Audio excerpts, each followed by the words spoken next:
नांदेड शहरामधील industries area परिसरामध्ये कोनाळे coaching क्लासेसची अनधिकृत बिल्डिंग पाडण्यासाठी शिवसेनेच्या वतीने गेटला कुलूप लावून आंदोलन करण्यात आले आहे। विभागीय आयुक्तांनी महापालिकेला अनधिकृत बांधकाम पाडण्याचे पत्र पाठवल्यानंतर देखील मनपा आयुक्त कोणाची वाट पाहत आहेत।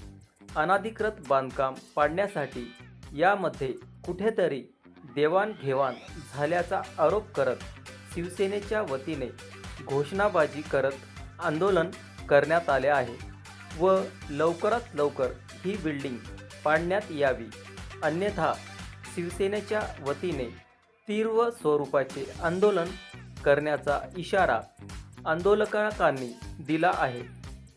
आज शिवसेनेचे आंदोलन करण्याची स्टाईल हे टाळा ठोकून आम्ही केलेलं आहे शिवसेना स्टाईलने, आणि येणाऱ्या काळात या प्रायव्हेट कोचिंग क्लासेसवाल्यांची दादागिरी बंद व्हावी।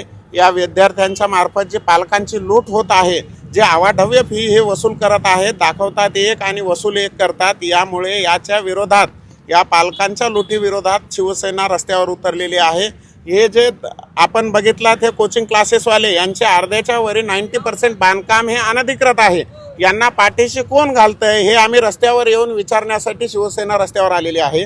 आणि येणाऱ्या काळात जर पालकांची लूट या जर क्लासेसवाल्यांनी थांबवली नाही तर येणाऱ्या काळात शिवसेना रस्त्यावर उतरल्याशिवाय 100% राहणार नाही। आणि आपल्या चॅनल मार्फत मी प्रशासनाला विनंती करतो की आयुक्त साहेब, या अनधिकृत बांधकामाची नोटीस निघूनसाठी तुम्हाला कुणाची पत्रिका हवी आहे का हा अनधिकृत बांधकाम पाडायचे म्हणून? माझ्या माहितीस्तव 270च्या नुसार सचिवाची सहीचं पत्र आलेलं आहे आयुक्ताला। मग आता तुम्ही कुणाची आमंत्रणाची वाट बघताय? आणि येणाऱ्या काळात तुम्हाला सांगतो, जर हे अनधिकृत बांधकामं क्लासेसवाल्यांचे पाडले नाही, यांचा पार्किंगचा प्रश्न आणि अनेक प्रश्न जे पालकांना फसवतात हे विद्यार्थ्यांमार्फत, तर त्या सर्व पालकांच्या वतीने मी एक विनंती करतो या कोचिंग क्लासेसवाल्याला, तुमची दादागिरी यापुढे इथे सहन केली जाणार नाही।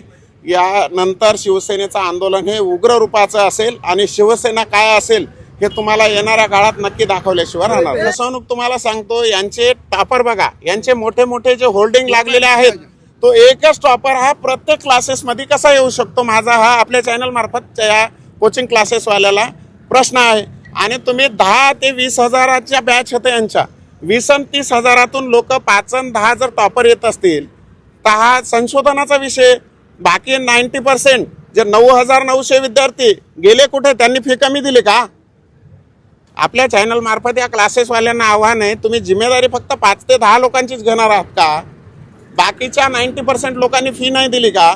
यांचे मोठे मोठे होर्डिंग आणि हे अतिक्रमण आणि यांची रोडवरली दादागिरी ही शिवसेना खपवून घेणार नाही।